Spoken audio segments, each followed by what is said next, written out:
You go to meetings when there's expectations. That's fine. Yes.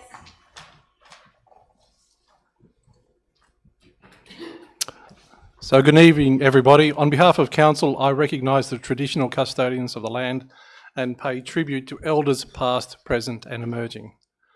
As councillors of Ku-ring-gai Council, we should always be aware that the decisions that we make affect the daily lives of those that we represent. Let us all make these decisions with knowledge, goodwill and respecting the views of others. So before we start the meeting, I would like to outline a few points.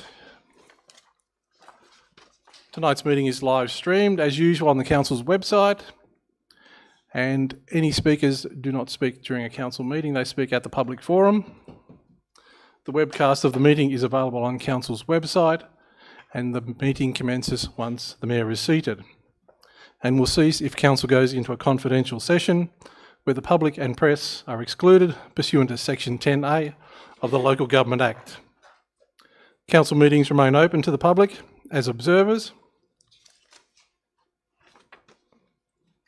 All present tonight must refrain from engaging in disorderly conduct, publicly alleging breaches of the Council's Code of Conduct, or making other potentially defamatory statements. Just a reminder, if you have your mobile phone, make sure it is either switched on, off, or to silent. Councillors and Council staff must declare and manage any conflicts of interest that they may have in relation to any item of business that is the subject of the meeting agenda this evening.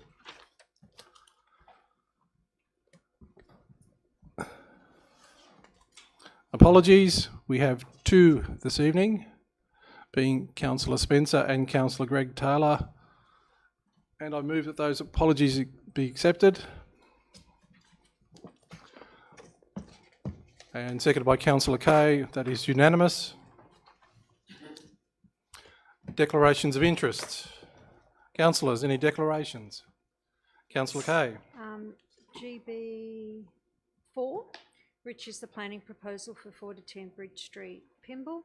So I have a non-pecuniary, non-significant interest. I will be leaving the chambers and not voting on this item. I am a friend with a lady who is a Girl Guide who is actually related to the proponent and was in my Girl Guide district. Thank you. Thank you, Councillor. Councillor Nye, you were first off. Thank you, Mayor Pettit.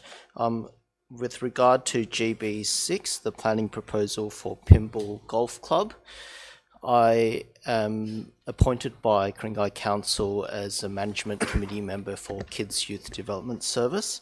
The proponent of this development in GB6 has mentioned kids as a financial beneficiary of sorts at last week's public forum. So to play it safe, I won't be participating in GB6. For me, it's non-pecuniary and non-significant. Thank you, Councillor Nye. Councillor Lennon. Thank you, Mr Mayor. Regarding item GB4, my eldest son works at Urbis, which has prepared a report in respect to this matter. It is a non-pecuniary, non-significant interest that I have, but in the interest of caution and appearances, I will leave the chamber during the course of consideration of GB4. Thank you. Thank you. General Manager, any staff declarations? There are none, Mr Mayor. Documents circulated to councillors. Mr Mayor and councillors, just the Greens, containing 2 memos, both from the Director, Strategy and Environment. The first one is councillor questions and officers' responses on the business paper in relation to items GB5 and GB6, and the second is in relation to GB8, generic plans of management, parks and sports grounds for adoption. Confirmation of reports to be considered in closed meeting. Mr Mayor and councillors, no reports, but in relation to item GB10, which is RFT6, 2023 electric vehicle charges, supply, install, maintain, manage, attachments 1 and 2. And we'll move to those remaining confidential. Moved by Councillor Kay, seconded by Councillor Ward. All those in favour? That is unanimous. Confirmation of minutes of the previous meeting. Moved by Councillor Wheatley, seconded by Councillor Ward. All those in favour? That is unanimous. Minutes from the Mayor, there are none this month. Petitions, there are none to be tabled. I would invite councillors, if there are any site inspections, I don't believe there is any. And I invite councillors to nominate any item on the agenda that they wish to adopt in accordance with the officer's recommendation, allowing for minor changes without debate. Councillor Wheatley. And with that, I'd like to do a block if possible. So GB 1, 2, 3, 7, 8, 9 and 10, I'd like to move as per the officer's recommendations. And seconded by Councillor Ward. Got to withdraw from one of those. She didn't mention GB4. I did mention 4, 5 or 6. No, that's fine. I'm after GB7. Okay, GB7 is withdrawn. Okay, so I'll just repeat that. Repeat that, thank you. GB 1, 2, 3, 4, 8, 9 and 10 as per the officer's recommendation.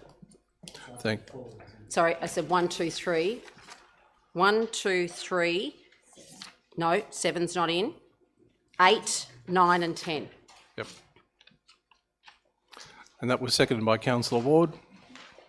All those in favour? That is unanimous.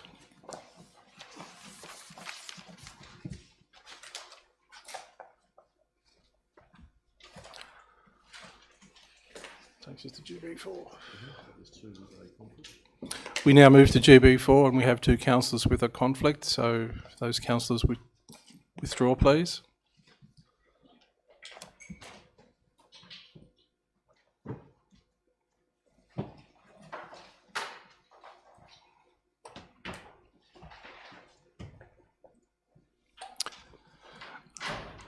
GB4. GB4, I'd like to move as per the officer's recommendation. And a seconder for that, Councillor Ward. All those in favour? That is unanimous.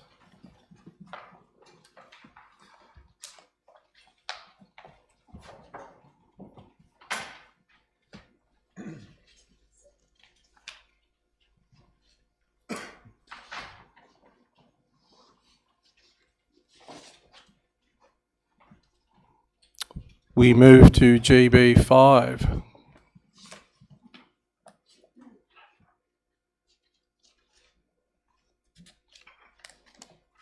And I seek a motion on this.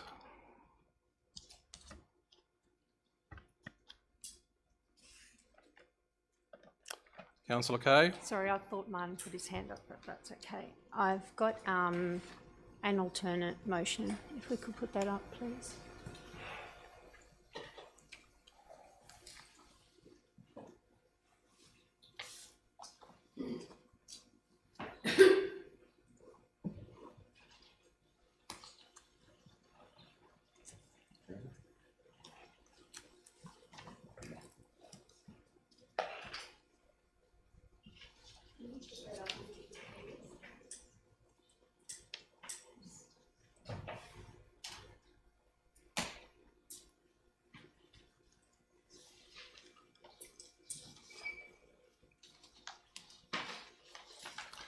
And seconder for that, Councillor Taylor.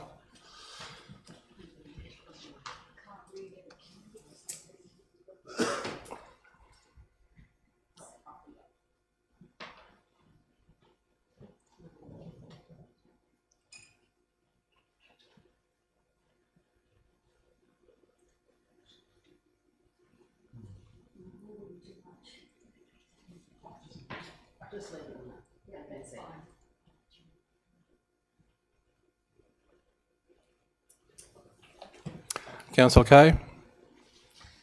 Okay, just before I speak on it, can I ask Director Watson a question? So through you, General Manager, to Director Watson, I just want to make sure that this is lawful going forward and there is no problems with not supporting this planning proposal and the layout of what I've got here. Through you, Mr Mayor, it's abundantly clear to me what council's intention is. Thank you. Okay. So I will be speaking, so I'll try not to be confusing here. So I'm going to speak for this motion, which is not supporting the planning proposal. So there's a number of reasons. So people can bear with me today. I might need to sit down with questions and stuff. I'm really struggling because I don't feel great.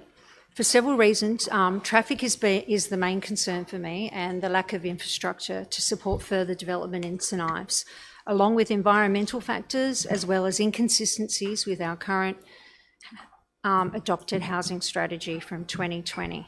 So if I could take people to page 377, where I've got an excerpt from here that says, this planning proposal seeks to allow for approximately 40 additional dwellings in the centre prior to the provision of the rapid bus line between Mona Vale Road and Macquarie Park, which is inconsistent with the LSPS. Now you'll also see under the header, Ku-ring-gai Housing Strategy and Housing Strategy Approval Letter Conditions. It'll also state, Council's adopted Ku-ring-gai Housing Strategy provides all new dwellings to 2036 from capacity within the existing planning controls and zoning.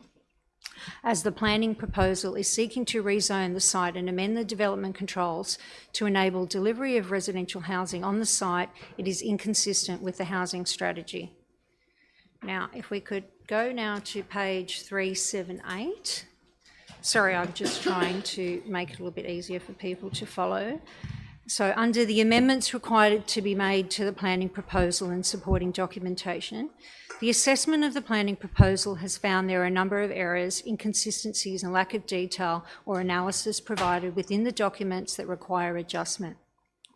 There are other amendments required as a result of Council's assessments, such as incorporating an amendment to the KLEP 2015 terrestrial biodiversity map as part of the planning proposal and amend the green web maps in the DCP.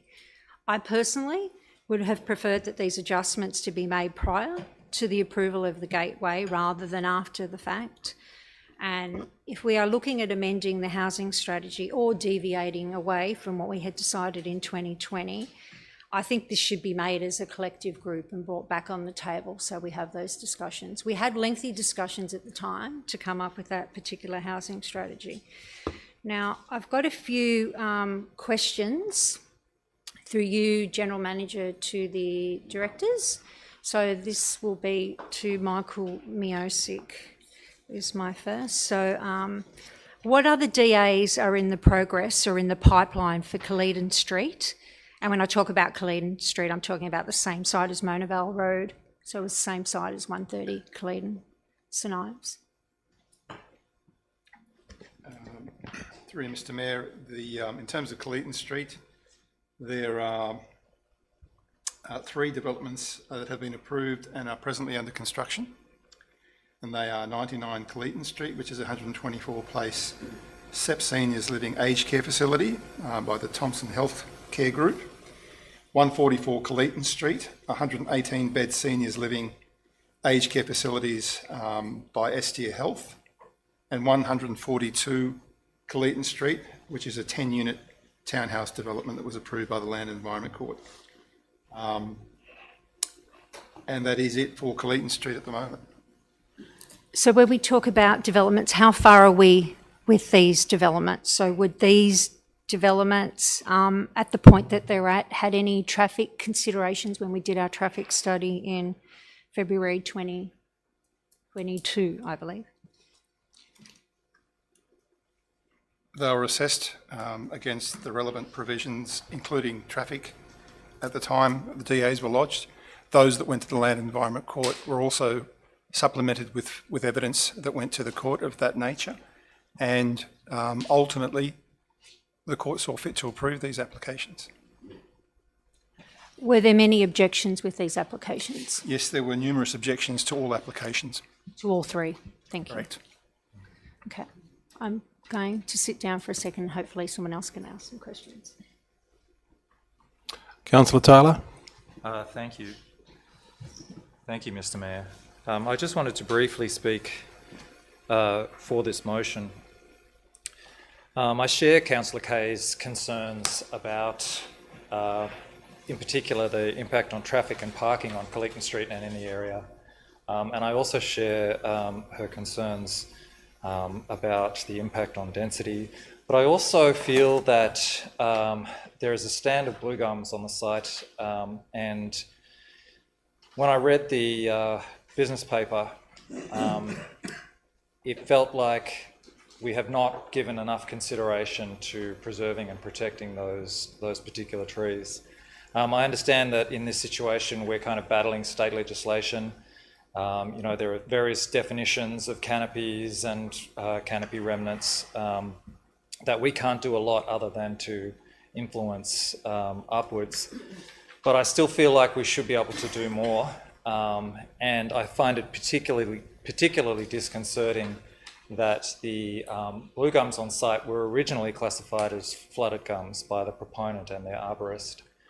I worry about what's been submitted to the department. I sincerely hope that what's been submitted to the department is correct. I feel that it deserves more attention. And if possible, it would be great to work further to protect this important stand of locally Indigenous trees on the site. And for those reasons, I would like and compel everybody to please support this motion. Thank you. Okay, so through you, sorry. Councillor Smith had his hand and virtually Oh, and that's- physically up. Councillor Smith. Thank you, Mr. Mayor. I would just like to ask a couple of questions through to the Director, which would be Director Watson on this. Director Watson, in simple terms, if we were to support this notice of motion Councillor Kay has put forward this evening, what's the next step? What's the next step? What would happen? I suppose what I'm relaying, what I'm sort of going back to is I know that we've got New South Wales planning now that's already involved that have come in is because of the time period that this has taken. What would be the process if we were to support this and send this back to planning? Director. Through you, Mr. Mayor. At the present time, Council has not effectively expressed any view on this particular matter. It's making clear in the event that Councillor Kay's motion is supported that it doesn't support the planning proposal. So in that case, the matter would remain in the gateway review process, and Council wouldn't be the relevant planning authority for this matter. It would go to the, I think it's the City North Planning Panel. So rather than Council effectively having control over the process, we would be responding to that letter from the department within 21 days and then just be engaged in this process as a normal stakeholder through the normal exhibition processes. So in de facto, we're basically just giving this back to New South Wales planning if we to support this amendment this evening. No motion, sorry. Director. Don't know that you're giving it back to them, it's already with them and you're confirming that's what you want to do. Okay, so if we were to support the officer's recommendation here this evening, what would the process be then? Director. Through you, Mr. Mayor, it would be the ordinary planning proposal process where Council would go back, seek a gateway proposal on the basis of the amended or the recommended amendments to the planning proposal. And I think from memory that's attachment A10. Now, there is, in the letter from the department asking for a position or comment within 21 days, there is a web link back to the department's planning portal page. That planning portal page does not show that there are any current gateway reviews. So I don't, in terms of the proposition that Councillor Taylor alluded to before, I don't know what documents have been lodged because they're not on the website. But the documents that have been lodged, to the best of our understanding, don't include the changes to the terrestrial mapping or recommendations in relation to green web. So they would be things that council would have to raise through a submission during exhibition. Otherwise, if hypothetically the officer's recommendation was adopted, we would deal with it as a normal planning proposal with the amendments that staff have recommended. The developer or the proponent is well aware of those changes or proposed changes, so I'm assuming wouldn't have any trouble with them. Otherwise, we would have heard about it by now. And council would be in control of that process rather than simply responding to elements of it. And is it fair to say, normally speaking, that if council is involved in the planning matter in its in the council district,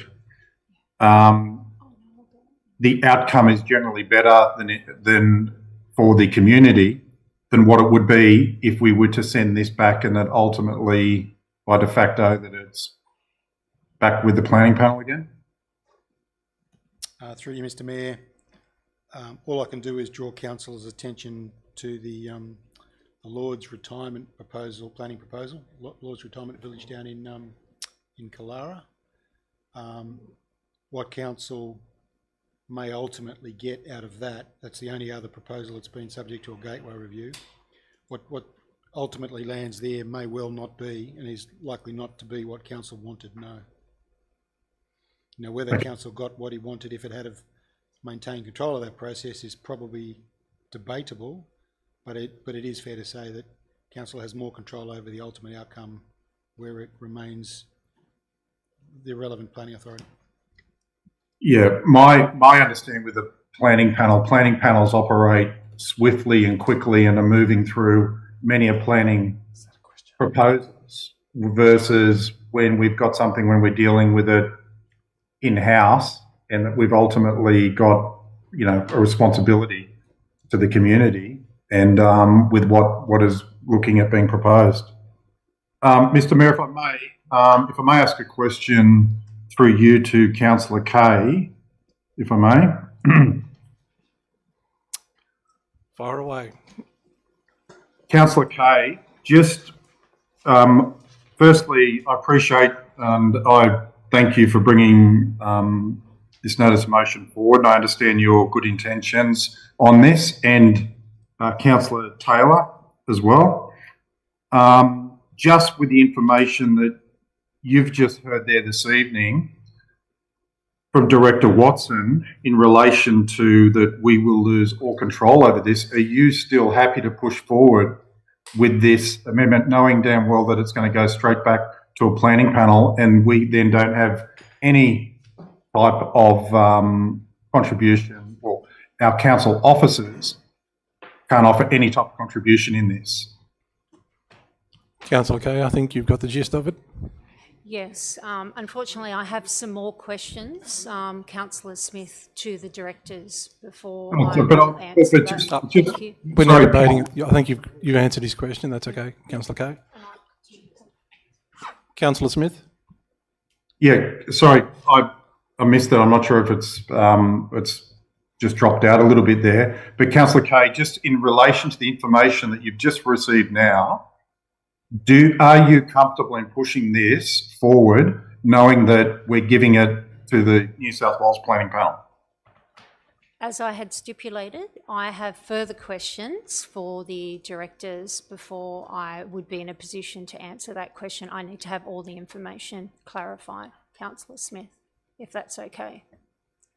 Okay, so just so I've got this right, so you're still fleshing this out. You're not quite sure of this amendment you've put here, sorry, this notice of motion you've put here Point this of evening. order, that's not what I said. Well, I'm just saying that if you could frame it as a question, Councillor Smith. Yeah, okay. I won't repeat the question I said before because I don't believe I'm going to get an answer, but I will.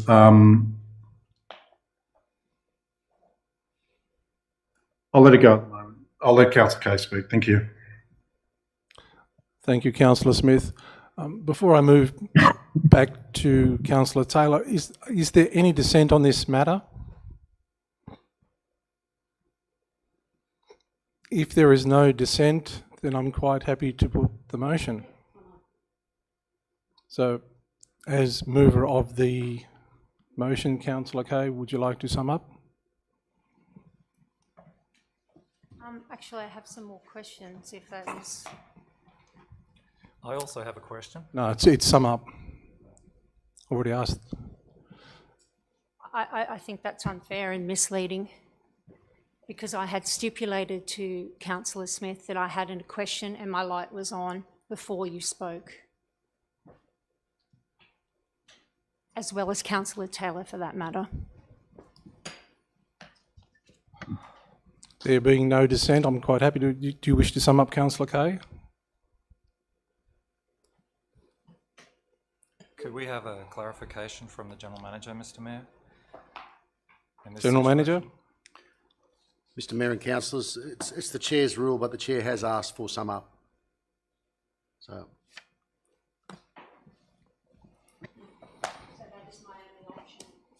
Correct. Okay, we will sum up. I cannot support this planning proposal. As I had stipulated, it goes against our housing strategy that we had agreed to in 2020. I also have issues with the traffic and the process. Now, Michael had stipulated that there were a number of developments. Obviously, traffic is a huge issue. And, you know, at the crux of it, at the end of the day, we will be no worse off having a planning proposal. So by following this motion, we will be no worse off. And that was the question that I wanted to ask. So at the end of the day, believe what you will from the other councillors, but I really think it's unfair not to have clarity on all the questions and all the answers so we can make a decision. Thank you. So I'll put that motion. All those in favour? That is councillors Kay, Taylor, Wheatley, Ward, Lennon, Nye, Pettit. Again, that's unanimous.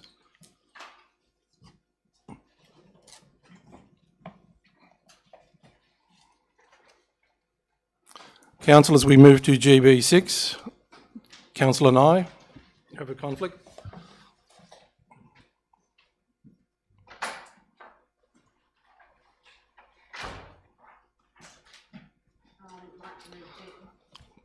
Councillor Wheatley. Like to move GB6 as per the officer's recommendation. Seconded by Councillor Kay. Second it, but I've got an amendment.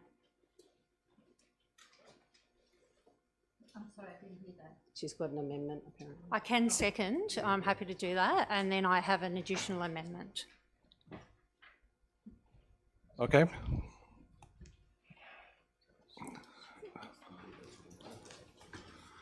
Perhaps you might ask the mover to incorporate that amendment, if it's not radically different. It is radically different, unfortunately, it's the opposite.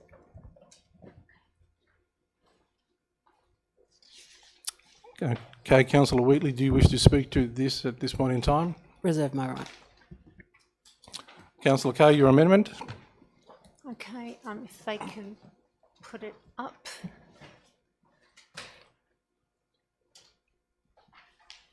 So it's basically the same as the last motion, other than it doesn't have the green web mapping included.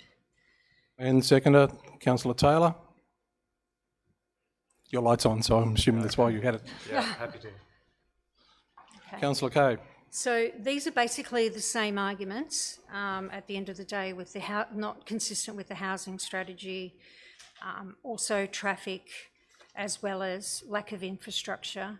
I also have a couple of questions that I believe, through you, General Manager, sorry, I'm getting used to doing the right procedure, to Director Miosic in this time. What other DAs are in effect or pending for Cowan Road, St Ives? I am aware of 60 Cowan Road. Could you please confirm and elaborate on details for this development, and if there are any others, including Culloden? So now we're talking at the other side of Culloden, including those under construction. Yep. Director? Yes, through you, Mr Mayor. The first 60 Cowan Road was an 8-unit sub-seniors living development, which was approved by the Land and Environment Court in 2019 and has only just recently been completed. There is also DAs lodged and on appeal before the Land and Environment Court. There are 2 presently, 46 to 50 Cowan Road, which is a 25-unit townhouse and villa development, and 62 Cowan Road, which is a 5-unit townhouse development. Okay. I've got a question for Director Benasif. Sorry, so through you, General Manager. I believe back in 2018, there were discussions about widening of Culloden Street. So we're talking about the Cowan-Culloden Street intersection going towards Hornsby as a bottleneck. Can you provide me more information on what happened at the time and how far the process went? And what was the outcome and recommendations that were brought back to Council to address that traffic issue? Director? In response to Council resolution in February 2018, we undertook an internal traffic study along Culloden Street, Burns Road, to widen, with the prospect of widening Culloden Street, Burns Road. My staff had undertaken an assessment of all intersections along Culloden Street, all the way through to Eastern Road and Link Road. And with regards to Cowan Road, with regards to the entire length of Culloden Street, Burns Road through to Link, it was recommended that road widening be undertaken to manage the traffic flow through that corridor. With regards to Cowan Road, intersection with Culloden Street, it was proposed to retain the 4 lanes, but also extend it to 5 lanes. So there's a right-hand turning lane off Culloden Street to Cowan Road. No traffic signals were considered at the time. It was reported back to Council and then forwarded on to Transport for New South Wales for advice and funding. The project was, we haven't heard back from Transport for New South Wales, but our request to Transport for New South Wales was consideration of the report as well as consideration of funding, but we've yet to hear back. All right, so would I be right in saying that the main component as to why these suggestions couldn't be implemented was cost? That is the main factor as to why no works have been undertaken on Culloden Street. Thank you. Councillor Taylor? Thank you, Mr Mayor. I'm not going to talk about any of those issues that we've already covered in the other discussion in the planning proposal for the other site. I just want to say one thing, and that is that suggesting that we should support this planning proposal or any planning proposal to rezone land for high density development is truly absurd. We're talking about rezoning land for high density development. Approving that rezoning so we can somehow manage to maintain control is absolutely ridiculous. The idea of rezoning something to maintain control that feels like a really, really poor reason for approving the zoning of land to high density development. Should we have rezoned, should we have approved the Lord's development? Should we have approved that, and in order to somehow maintain control, should we have allowed that to go through? Of course not. If we don't think this is a sensible development, if we have concerns about it, then we should not support rezoning of land to maintain control. That idea is really absurd, and I think is actually a complete red herring. I think we should reject what we think is right to reject. We should oppose high density development where we can, and particularly where it's not consistent with the housing strategy. And I think we should do it independent of maintaining control somehow over a particular development. And that's all I have to say on that. Thank you. Councillor Smith.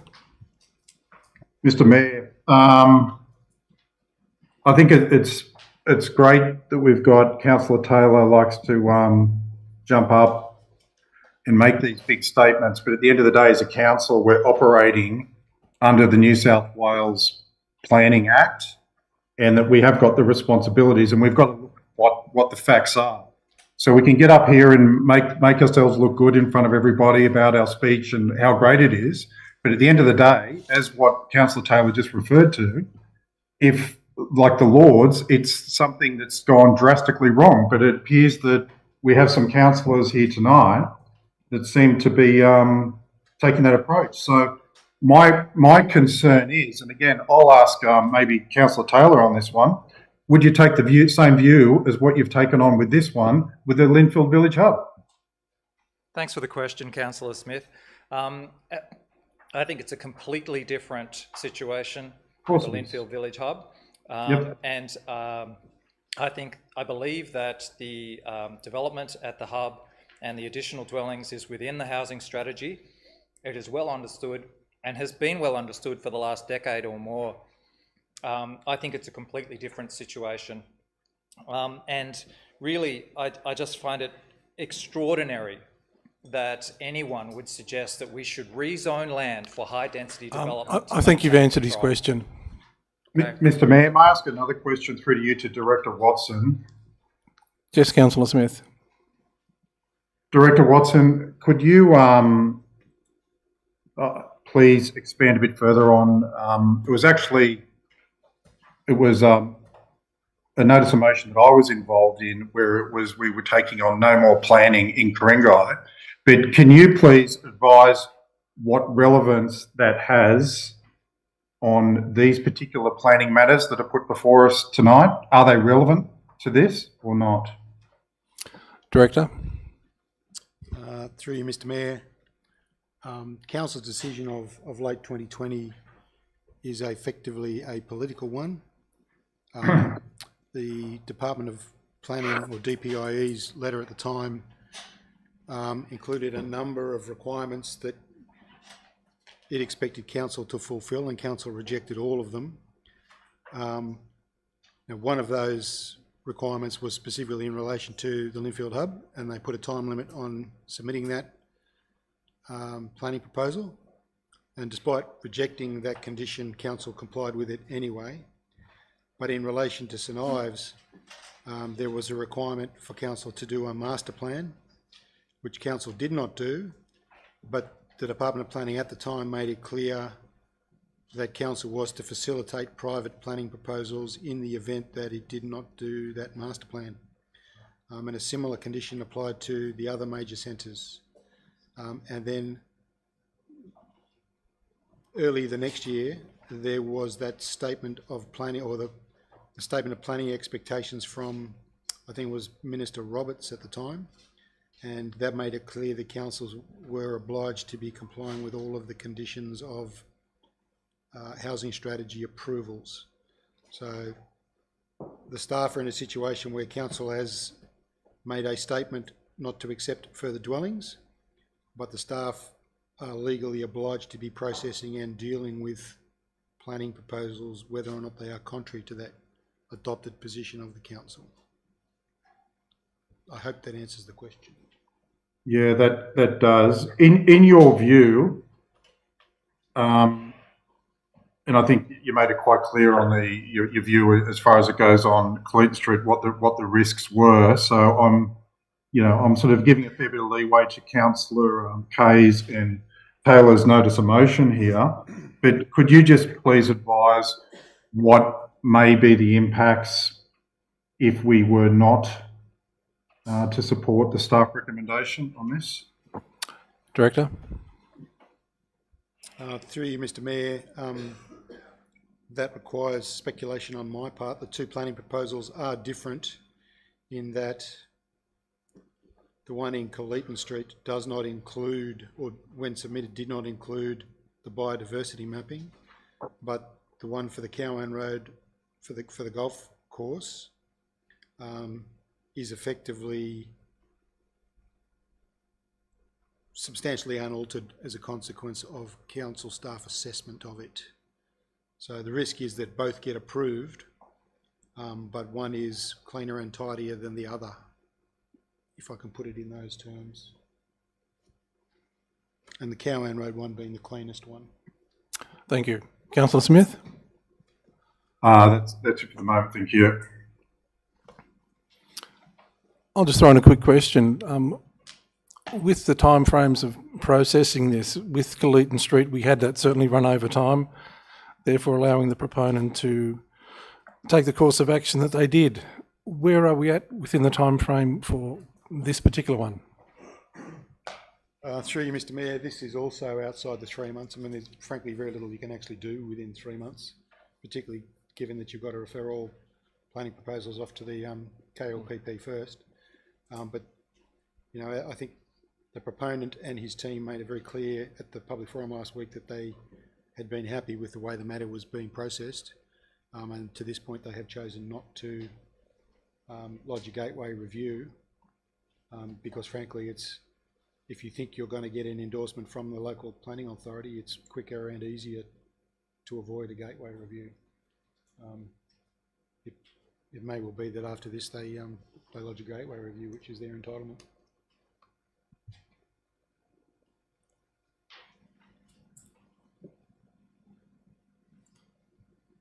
Councillor Kay? Okay, a question through you, General Manager, to the relevant director. So this would probably be Director Watson. Now, if both of these, obviously these proponents can both go to the Department of Planning if this particular motion is to be successful. Are they able to modify the proposal in any way? It's my understanding that they wouldn't be able to modify it. If they wanted to change the planning proposal, they would have to go back and do another planning proposal. Is that correct? Director?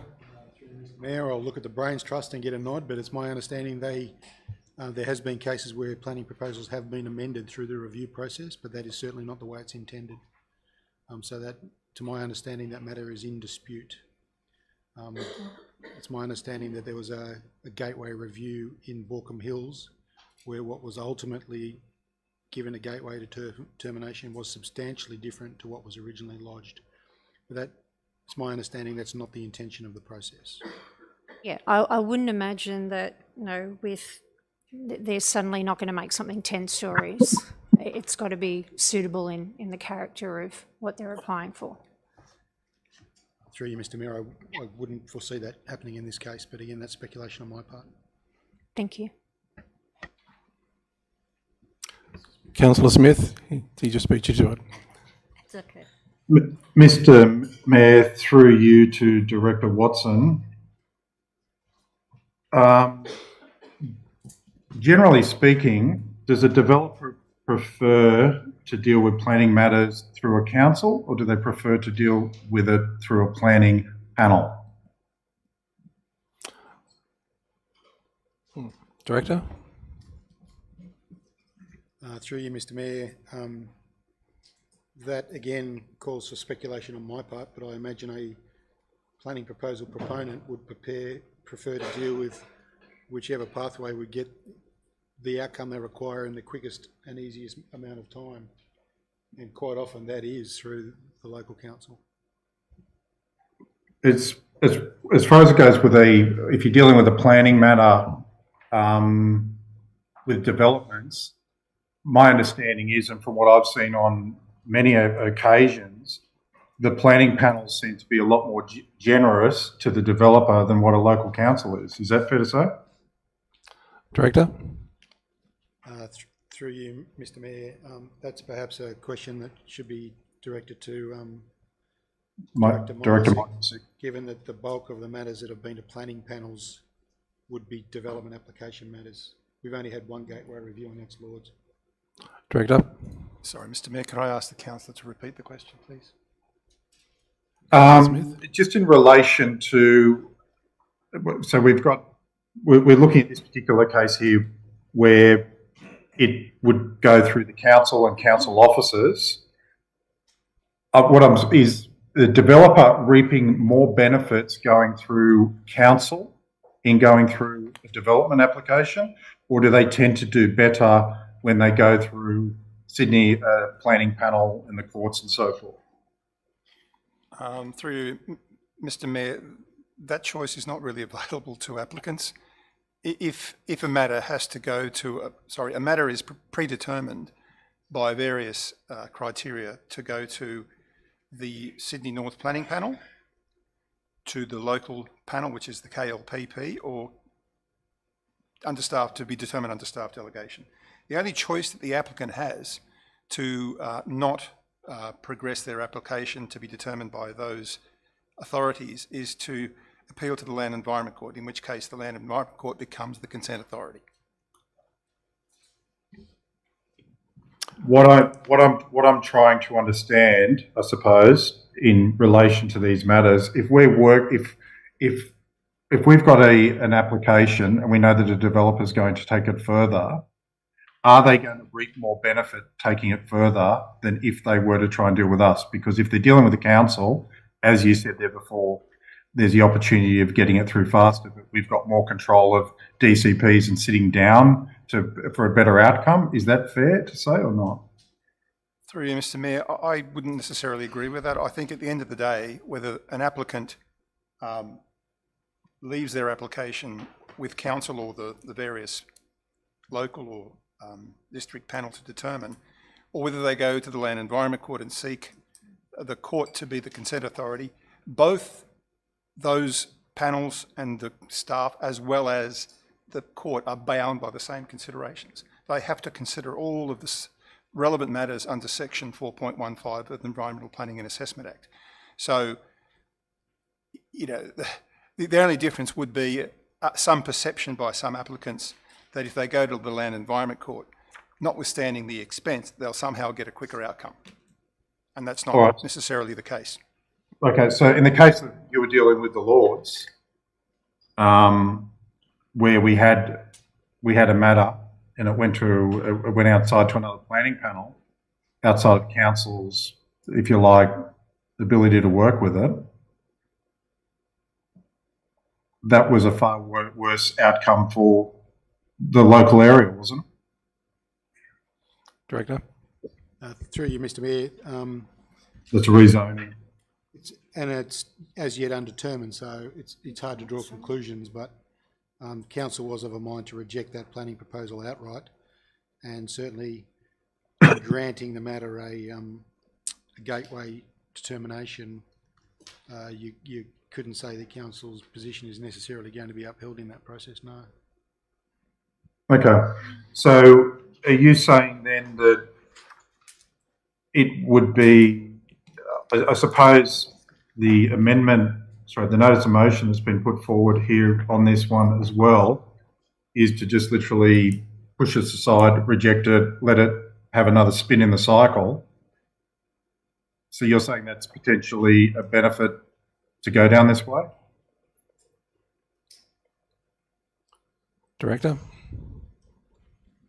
Through you, Mr. Mayor, the proponent could have taken this matter to a gateway review a long time ago. They thought it was beneficial, I assume they thought it was beneficial in continuing to work with the council, because they thought that would give them the outcome that's on the table, and that they would achieve that quicker than going through a gateway review.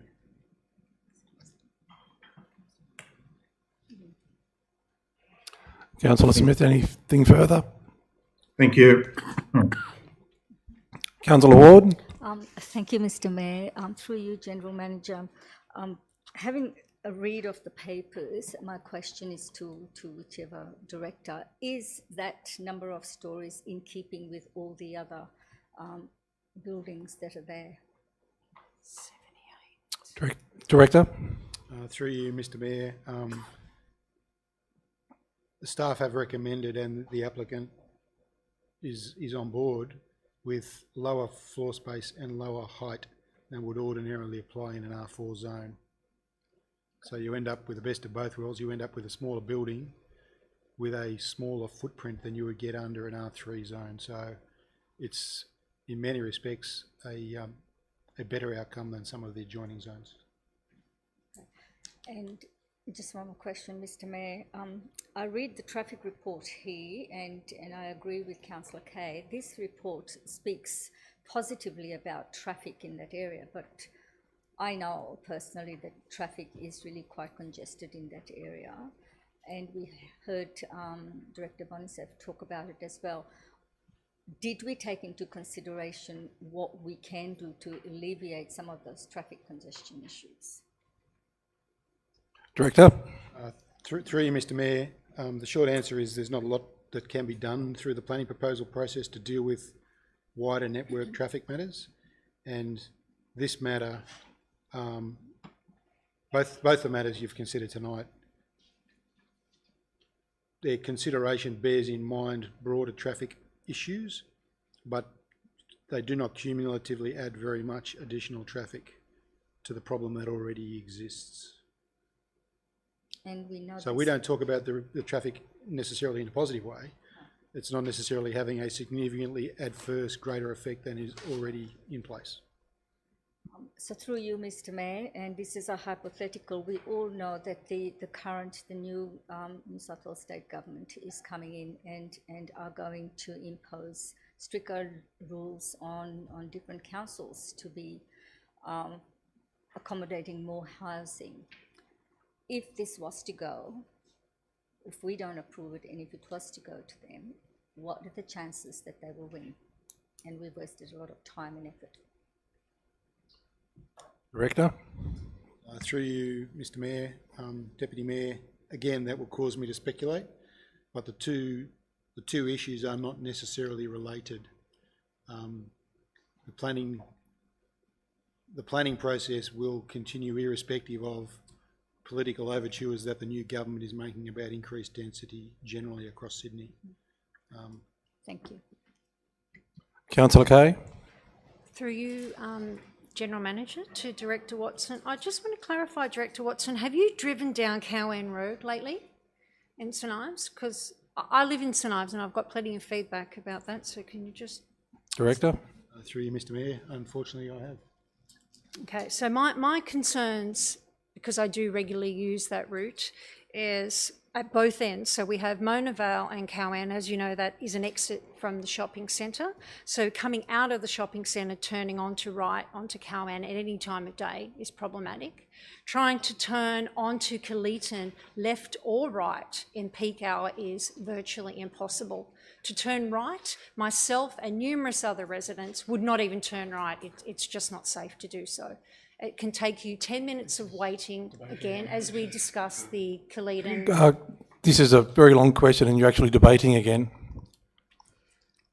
Well, I'm actually clarifying that he was saying that there was no traffic on Kaliton. I think he did answer that saying... He said it was very minimal. I'm trying to clarify that it is not minimal by no means. Can you ask a question then? I'm trying to correct him. You're debating it again. You either ask a question or not. Okay, thank you.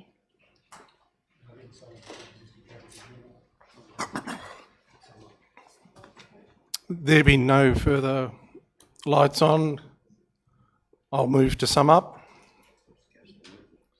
Councillor Wheatley, as original mover of the motion, do you wish to sum up?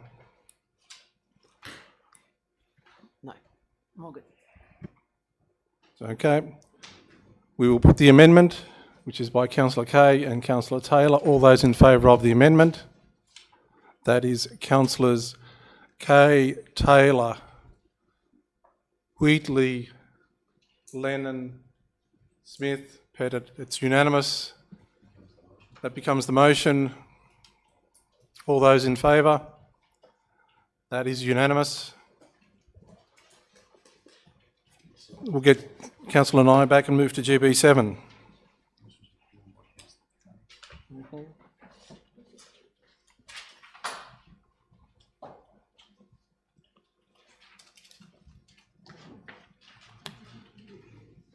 And Councillor Kay, you withdrew this one.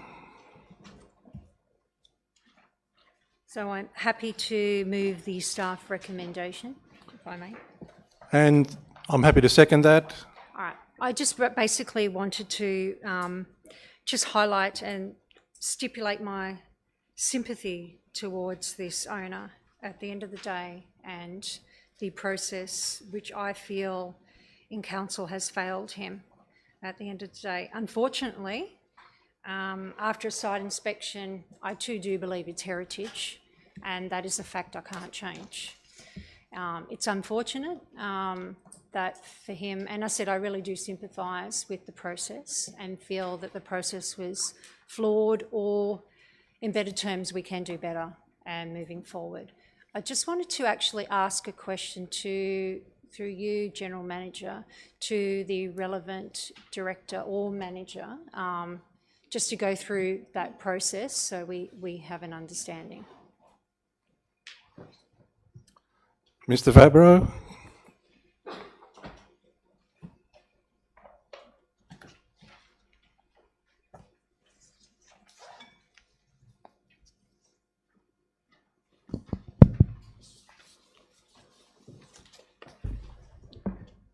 Yes, through you, Mayor and councillors. The key difference to note here in the processes was that this property was previously assessed under, when we're doing the local centres planning, under the previous panel. There was no interior inspection taken of the property. Subsequently, we've done the interior inspection of the property, which is substantially magnified and amplified its heritage significance, and that's the basis for its listing.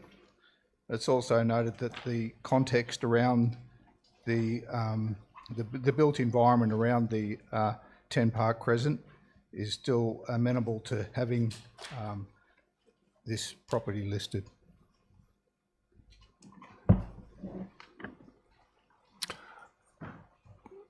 Councillor Ward, do you wish to speak to this? Or May I ask a question, Mr. Mayor? if you wish, yes. Thank you, Mr. Mayor. Through you, Mr. Mayor, when the current resident bought that property, was he aware that that was heritage listed?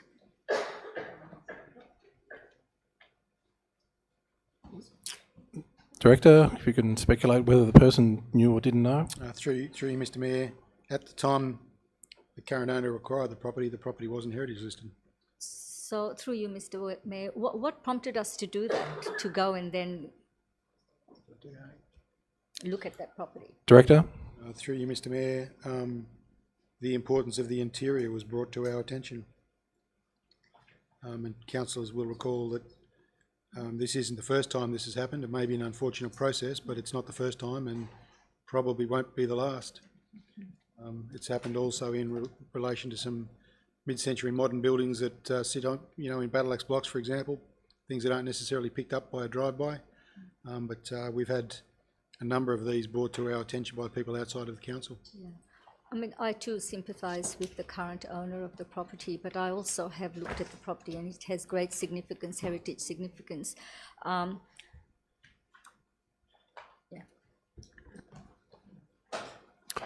That's it. If there's no dissent, quite happy to put that motion. All those in favour? That is unanimous. Extra reports circulated to the meeting. There are none, Mr. Mayor. Business without notice, subject to clause 9.3 of the Code of Meeting Practice. There is none. Questions with notice? There is none. Site inspections? There is none. Declare the meeting closed.